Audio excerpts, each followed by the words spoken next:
Welcome to the HVAC ADHD podcast, the only show where duct design meets dopamine and where energy efficiency and executive dysfunction battle it out for airtime. The HVAC podcast isn't just about better systems, it's about better people, better thinking, and a little grace for those of us who zig when the spec sheet says zag. This week's episode is brought to you by NoSo. Hey y'all, welcome to the HVAC ADHD podcast, the only show where duct design meets dopamine and energy efficiency wrestles executive dysfunction for airtime. I'm your host, Jeremy Begley, and today we're diving into a hot topic, using historical energy data and runtime analysis to size HVAC systems. Joining me today is Max Reichlin, a product manager and mechanical engineer who spent the past decade working towards a cleaner planet through smarter energy efficiency and renewable power generation. Max is behind Thermentor, a cutting-edge tool leveraging historical utility bills to create precise load calculations without the traditional manual J. We're going to unpack how data-driven models differ from conventional methods, discuss the nuances of equipment efficiency, latent loads, and future of data integration and AI in HVAC system design. Max's passion for practical, sustainable solutions is matched only by his dedication to helping HVAC contractors deliver outstanding comfort and efficiency. Let's jump in. Max, welcome.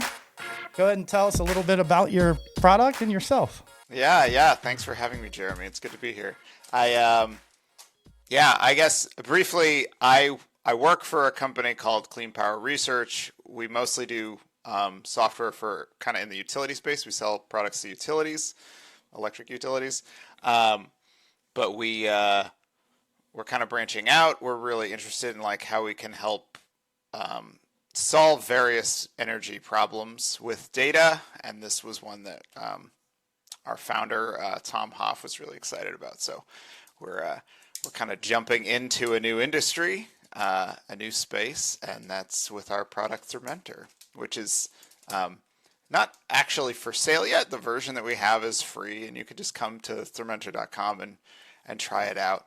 But like you were saying, kind of the core of it is that we use energy data instead of kind of building a model of the house the way the manual J does. To just clarify a few things, what's the difference between your approach and the runtime data approach?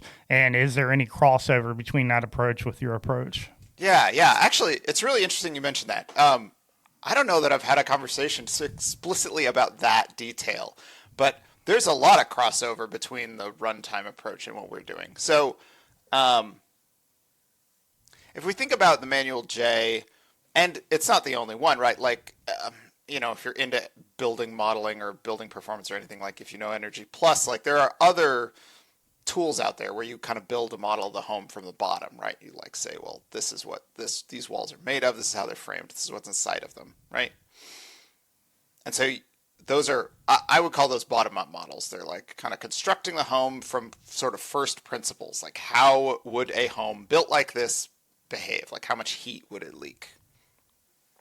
And that's great. That's like one way of modeling, right? A runtime analysis is more like what I would call a top-down analysis. Like you take some kind of broad data for the home and you're going to infer something about the way the home is behaving from that kind of broad piece of data. And so runtime data is a good example of that. It's kind of similar to what we're doing. So we're taking, if you just think about it, like you're looking at, let's just imagine a simple home with just a furnace, something dumb, right? The furnace is using natural gas or whatever, and we're going to use the amount of natural gas that the furnace is using to figure out what the loads are. The runtime is very similar. It's just going to tell us, it's looking at how often the furnace is turning on to do the same thing. They're both going to have to make assumptions about the efficiency. Like you're going to have to either know or guess about what the current efficiency of the furnace is, and that's going to tell you how much heat is going into the home. So they're actually they're pretty similar, yeah. Explain that point really quickly, not to interrupt you, but I personally would love to hear a little clarification about the last thing you said. It uses the runtime data and the energy data to tell you how much heat is going into the home based on the efficiency. So tell me about that piece based on the efficiency. Yeah. So this is maybe the part that's kind of the weirdest if you're used to an approach like the manual J. When you're thinking about the manual J, you're thinking about the insulation of the walls, like what's the R value, stuff like that. What's in the attic? When you're thinking about the equipment, when you're thinking about a top-down model, you're looking at how the home is currently behaving. We're interested in figuring out, the question we're trying to answer is what are the loads, right? Like what is the actual heating load that this home has? And so we need to know how much heat is going into the home and how much is like escaping, right? This is like, I used a bucket analogy recently in a webinar I was doing. Like, if we imagine the home is a bucket of water, if the water is filling up, the home is getting hotter. If the water is like draining out, then the home is getting colder. We want to make sure, and generally speaking, people do because they have a thermostat. The bucket stays at the same level, right? It like stays at 70 degrees or whatever the temperature is they're shooting for. So the amount that's leaking out is the same as the amount that's going in. Like, kind of, if you zoom out a little bit, like that's not true in every instant, like your furnace is cycling, right? But kind of, if you zoom out a little bit, that is true. If you look at a whole day or a whole week or a whole month, the amount of energy going into the home is the same as the amount of energy leaking out. And that's why both a runtime and an energy-based analysis will work, is because they're both kind of looking like broadly. Like, you don't want to know if it's on for a particular 15-minute period if you're doing a runtime analysis. But if you look at the whole month and you look at how often it was on and how cold it was, that tells you something about how much heat's leaking out of the home and how much heat has to go into the home. Sorry, I got a little distracted there. Efficiency was what you asked about. I'm trying to build the whole picture. No, it's great. Thank you. If we're looking at energy or runtime, you have to know how much heat is coming out of the furnace that's actually going into the home. If you've got an older 70 or 80% efficient furnace, it's burning gas and a bunch of those combustion products, right? The like CO2 and stuff, that's going out the flue. It's going out the vent. It's leaving the house and it is hot. And so that 20% or 30% of that energy is leaving the house. So we need to take that into account when we're thinking about the loads, the comfort loads that the people in the home are experiencing. So I'm just going to do dumb numbers here to make it easy. Like if you have a 10,000 BTU furnace, which is silly, nobody has that. A 10,000 BTU furnace, it's 20% efficient. 8,000 of those BTUs are going into the home for comfort. 2,000 are gone. And so we only care about the 8,000 to tell us about the loads that the home has. We don't care about the 20% that goes away. So let's say we have a 9 HSPF piece of equipment and a 5 HSPF piece of equipment. What is the difference in the way that you apply that particular piece? That's what we're talking. First off, to clarify, when you say efficiency, those are the metrics we're talking about, yes or no? Yes. Yes. Okay. So when you apply that to the load, how is that normalize the load so that you know what's coming? Like if let's use your example. If you have 8,000 BTUs leaving a house, one has a 5 HSPF piece of equipment and one has a 9. How do you guys use that to figure out what the load is doing right there? So we have some formulas that we've derived kind of that are based on, so we have to take a little step back. I was talking about furnaces, which are easy to talk about because they're like kind of constant efficiency, right? It's like 80%, it's always 80. Let's stick with that example. So let's just say an 80 and a 96. Let's use that AFUE. Yeah. So let's say in some month, not an especially cold month, the home is using an average of 10,000 BTUs an hour of natural gas. Okay. Now that's not the unit they would give you. Like if you look at your bill, you're going to see like therms or whatever, right? Yep. But we convert it. We can convert that to BTUs an hour. Sure. So it's using 10,000. We know that about the home. And we know some temperature that the home is at. Maybe it's 40 degrees outside. If that home has a 96% efficient furnace, that means 96% of that energy went into heating the home. So 9,600 of those BTUs are real loads that were providing comfort for the home. There it is. If it's an 80% efficient furnace, then it's only going to be 8,000 of those BTUs that were providing comfort for the home. Now, that's kind of like a weird example because like it's not probably like if you just took the furnace out and swapped it and had the same home, the actual energy use would be different. The top number, right? Like if the home needed 10,000, yep, then it would actually have used a different number. Math. I have to do math in my head real fast. Maybe yep. I don't. We can, I think, drive the point home without doing the actual math. Great. I think you've answered the bulk of the question. So this is just, I was leading up to it. I just wanted to be sure we understood that because I want to ask you a different question that's sort of related. So here's the actual question. If a contractor used your software right now as it exists or, any future version of it, how if they used your software and they went in and they did a load calculation and they got whatever it was, like 18,000 BTUs or, whatever it is, and the homeowner's like, I don't feel like this has been keeping up. Like, we need a comfort consultant. Let's say we just had let's put some stuff aside so that we don't have to talk about it. We just did insulation. We just did, thermal upgrade, or it's a brand new home. Either way it goes, like they know that the thermal envelope is in line, but the system is truly undersized for the house. What basis would you use to be able to increase that load to where it needs to be to match what they need to be comfortable? Wow, that's an interesting question. Nobody's asked me that. That's a good one. So in principle, what's going to happen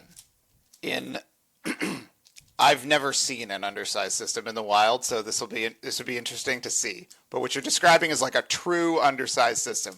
It really isn't doing enough. We know the envelope is in place.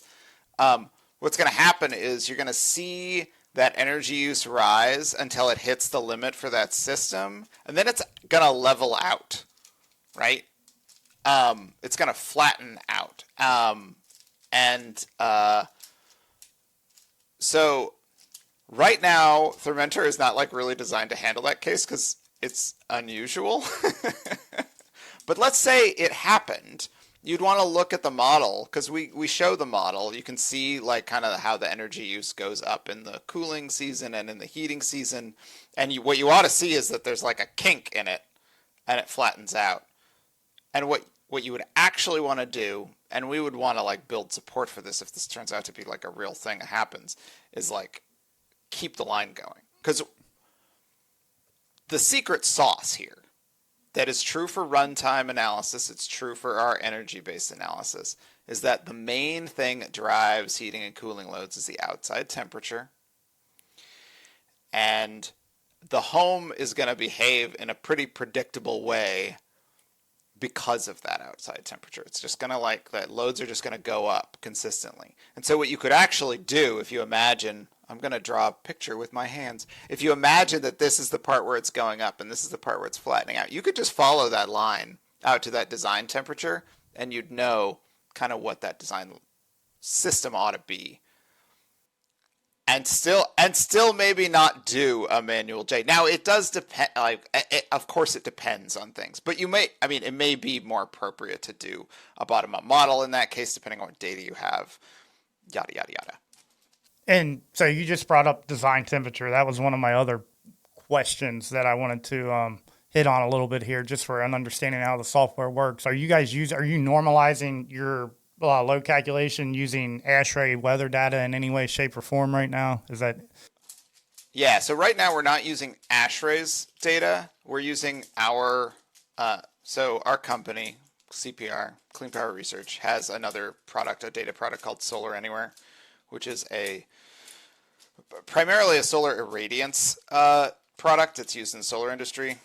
It has weather data in it. So we're using that as our data source for weather data. And so when we say that a temperature is a 99% temperature, what we're doing is we're actually going back 12 years and we're just looking at the 1% and the 99% temperatures in Solar Anywhere's data for any particular location. Now, it's a numerical model. It's not like magic. There are only so many weather stations. So it gives you a point in any it'll tell you a temperature in any location. It may, and there are kind of advantages and disadvantages, right? Like for homes that are not near a weather station, it might be the best number you've got. But for homes that are right next to a weather station, like you might want to use the weather station data instead. It should agree pretty closely. I've seen a few places where I know it doesn't agree exactly. But, well, if you don't mind, can I go on a little rant here? It's not a rant, sure. Exactly, Let's. Yeah, I love rant. It's a little side trip. Let's rant. Let's rant. Rant is probably the wrong word. So we're used to thinking about design temperatures as being this kind of like really crucial sort of wholly special number, right? Like this area, it's 32 degrees or whatever the number is, right? And it's not that they're not important, but I think if you start shifting your attention to kind of this like behavior of the home approach, like we're looking at how the home's actually behaving. We know how it behaves. We don't have to guess or like add a bunch of extra margin because we know like kind of what that rate is that the home is using energy now.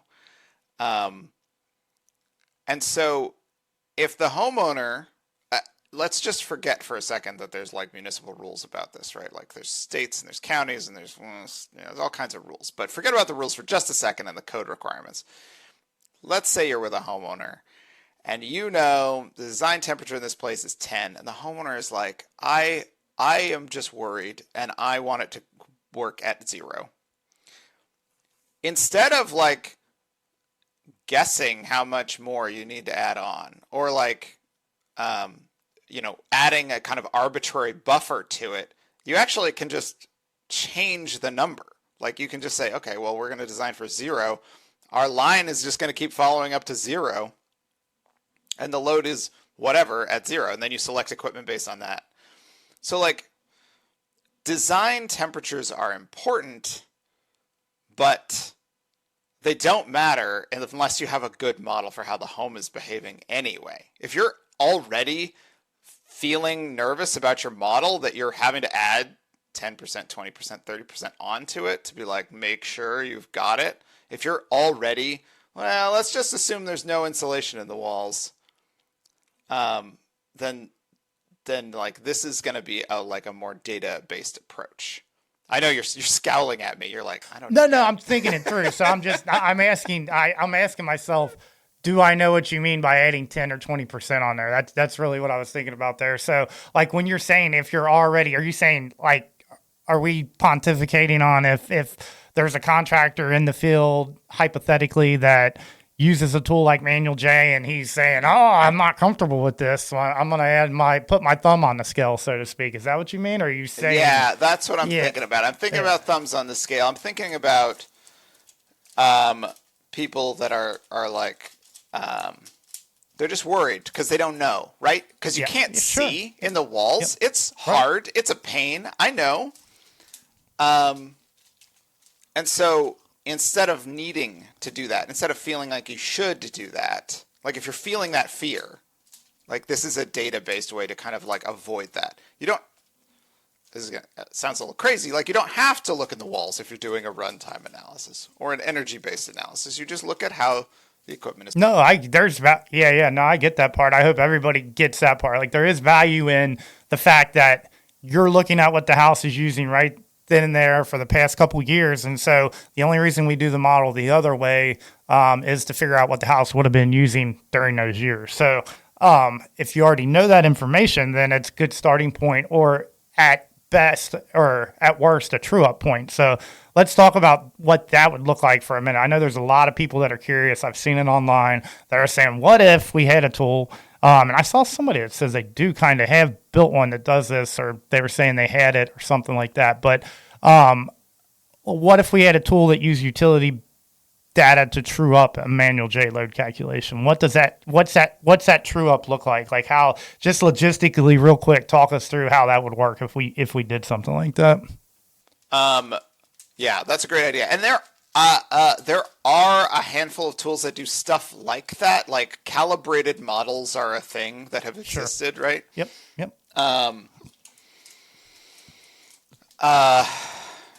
That's not something that we've even seriously approached yet with Thermentor. It's possible there's a future where that's where we go. And like you mentioned before the show, like what does the ultimate perfect tool look like? And Yep.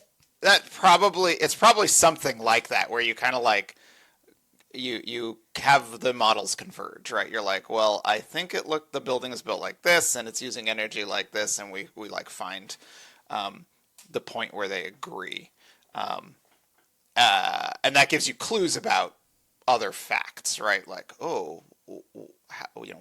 maybe there is more leakage than we thought, or maybe there is missing insulation, or there's voids in it, or whatever. Stuff like that. One thing that I think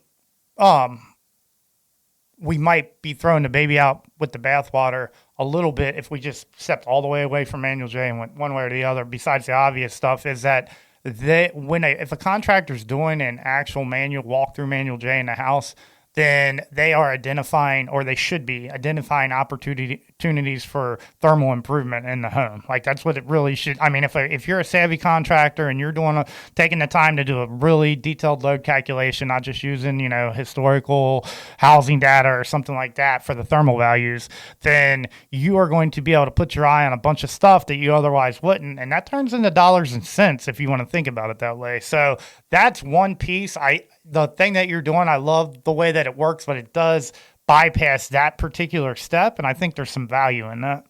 I basically agree with you. I think that sometimes I get so carried away in telling people about energy-based models just because, I feel like it's new information that I do neglect sometimes. There's nothing wrong with the manual J. There are plenty of practitioners out there that are doing excellent work, right? They're detail oriented, they're paying attention, and they're helping homeowners make their homes more comfortable, and they're doing exactly what you're describing. And that's awesome. And those people should keep doing what they're doing. This is just another tool in the toolbox to kind of assist in that process.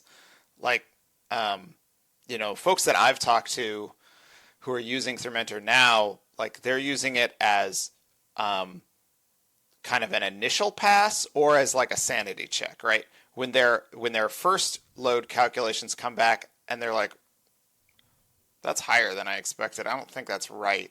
Or they're concerned about a panel upgrade, or they're concerned about space. Can we get away with a smaller unit? That's when they start kind of bringing in energy-based modeling. And the other way to look at it is kind of as a first pass. You get the energy data, you run the home, and you're like, whoa, you're using a lot of energy for how big your home is. Thermentor shows that as what we call the effective R value. It's kind of the overall insulative value of your home, right? Yep. And if that's low, that's a clue.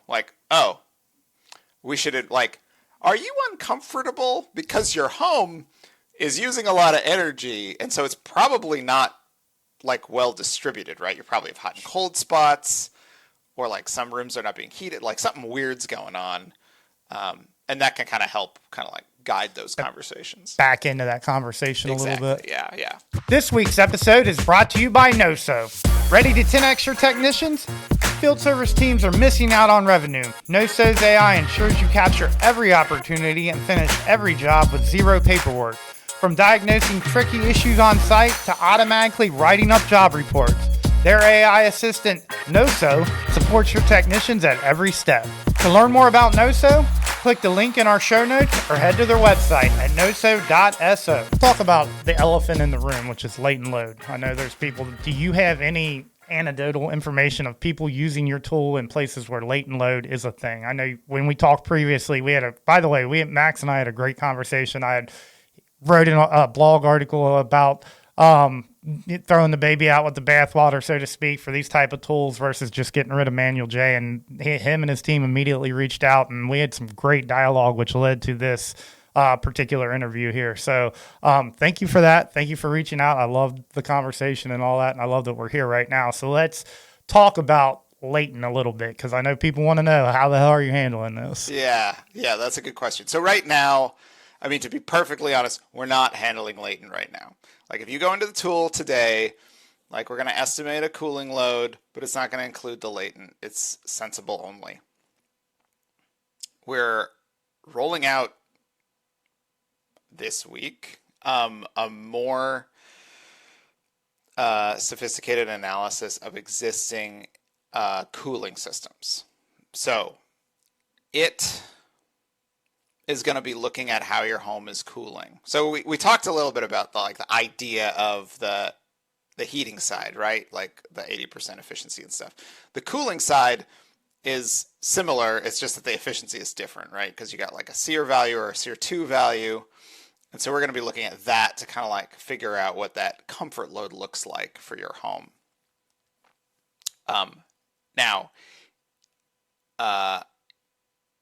Yeah, this is where things get a little tricky, right?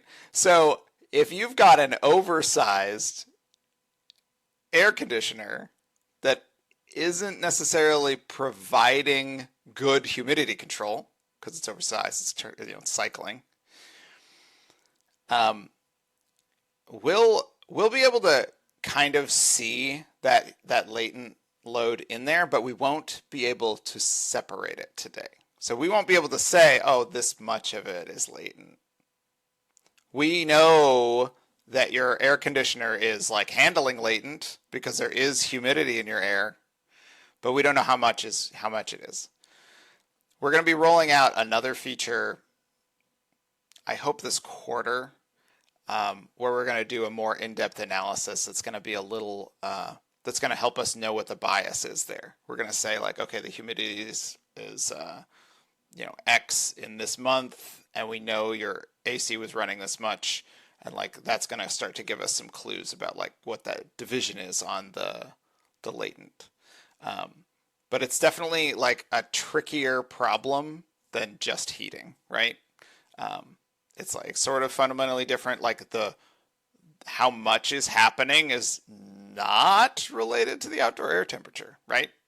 It's related to the outdoor humidity, but also the leakage in the home, like the infiltration rate. And the people that live there, and the breathing, and the dogs and the pets and the plants. There's a lot that goes into it. So, yeah, I think that's a big question. And, like just from a general marketing standpoint, I hear your tool and the other runtime tools talked about mostly as ways to sell heat pumps because the load's too big and people are oversizing these heat pumps and we need the accurate load and stuff like that. So even though we talked about furnaces, that I don't think that's, and you could correct me if I'm wrong, I don't think that's the real intent of the tool here so much as the, or at least from the people, let's say the use case for the most people using it are guys selling heat pumps. Is that a fair statement? Yeah. That's kind of what we're oriented. Like we sort of assume that the installed equipment is going to be a heat. So in every market that's not some parts of California, Colorado, and these other few dry climates, it's a important piece of the use case for the tool, because when we're thinking about heat pumps, we have to think about the reverse side of that, which is cooling in the latent load. So it's an interesting conversation.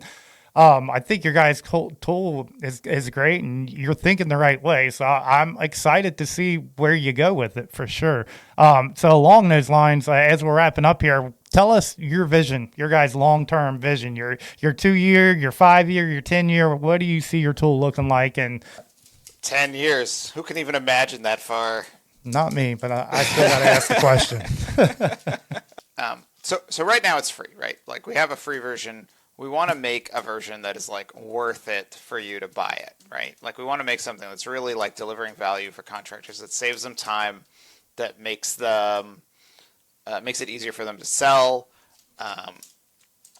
and make sure that their clients are comfortable after the project is over, right?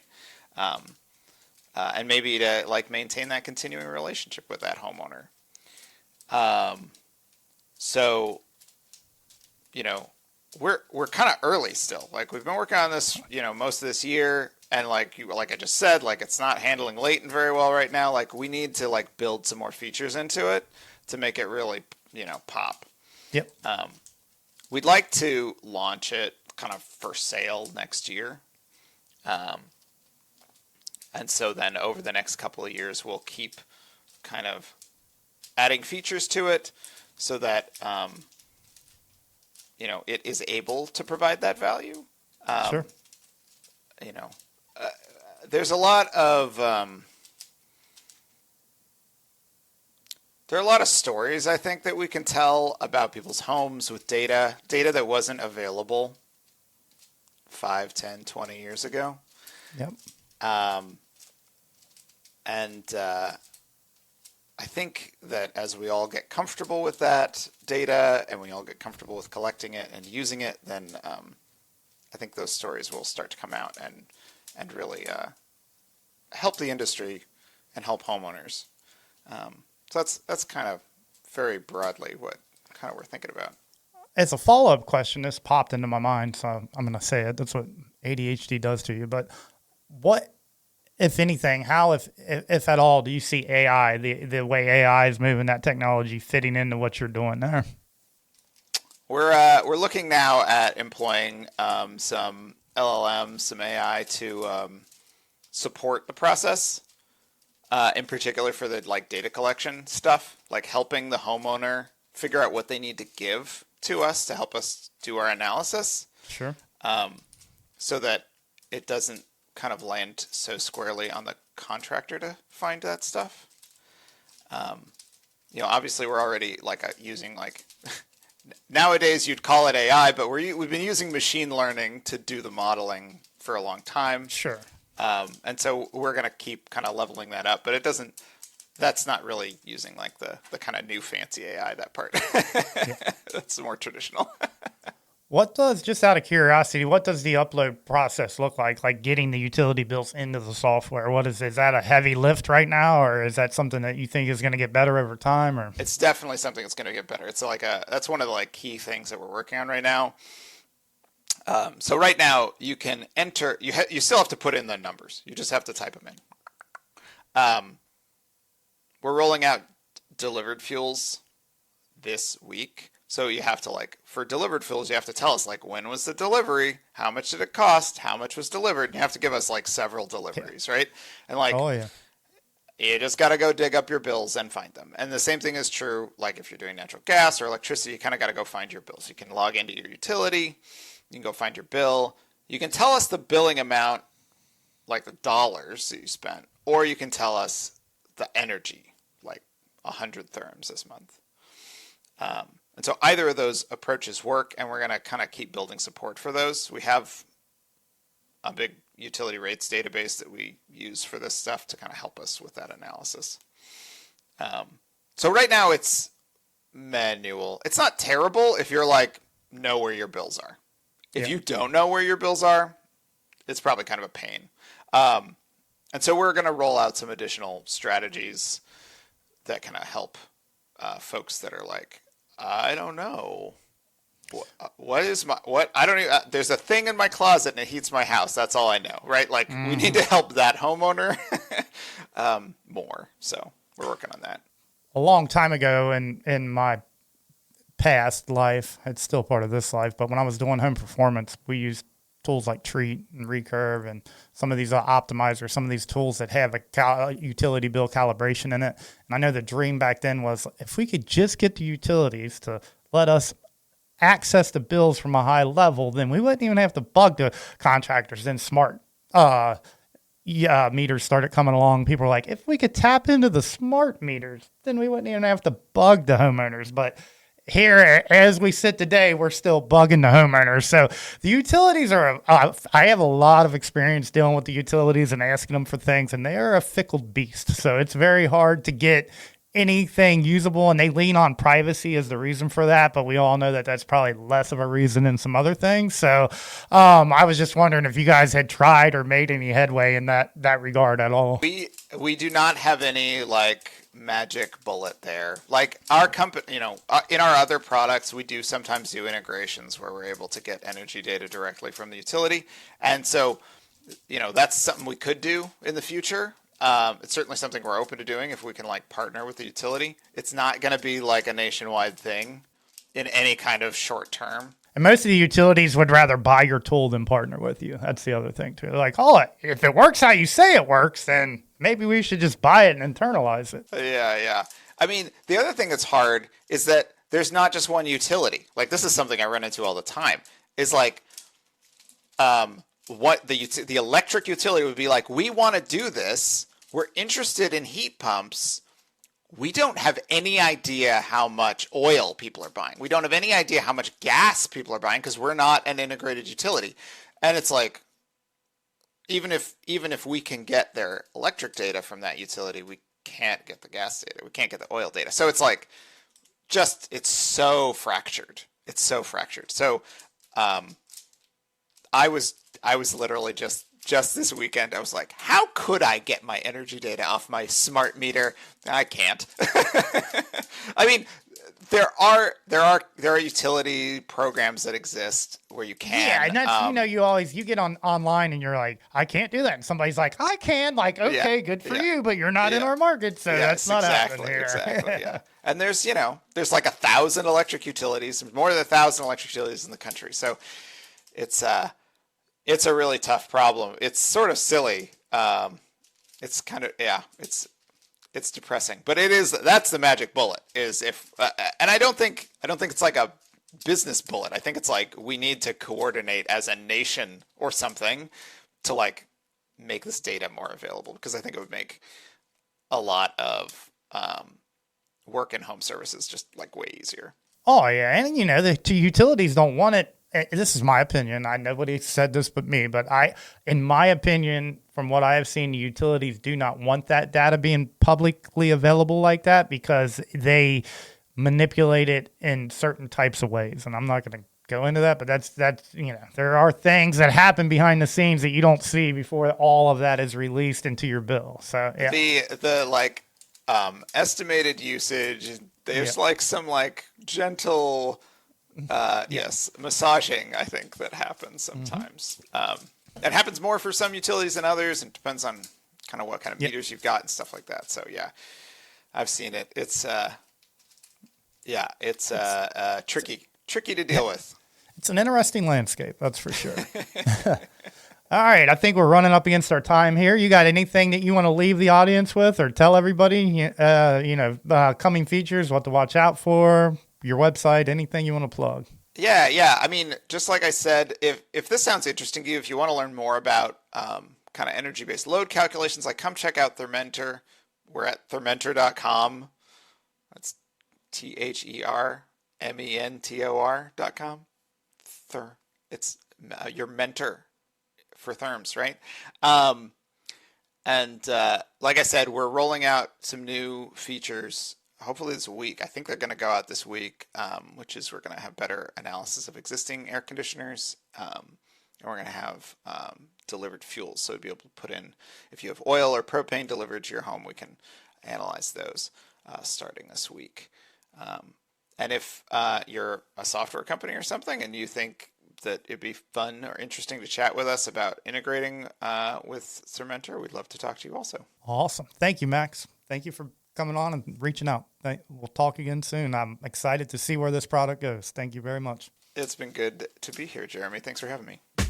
Are you still sizing systems by rule of thumb or selling jobs before knowing the load? We're happy to introduce the Permanent Load Reduction and Verified Performance Specialist Training, a 3-day immersive experience where HVAC pros get hands-on with real tools, real homes, and real diagnostics. Day 1.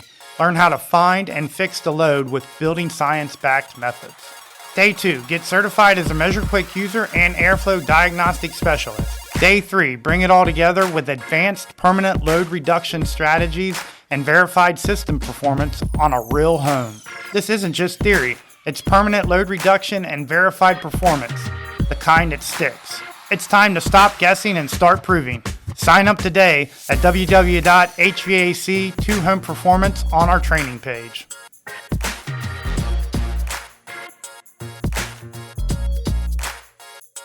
Hey everybody, thanks for stopping by.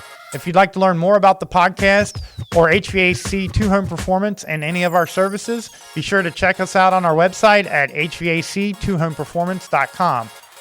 Also, be sure to subscribe to our YouTube channel at HVAC2HP and find us on Spotify and Apple. While you're at it, leave us a review. A big thanks to Santa Fe for supporting the show. The HVAC ADHD podcast is produced and edited by the team at Palm Tree Pod Co. Anthony Palmer is the executive producer.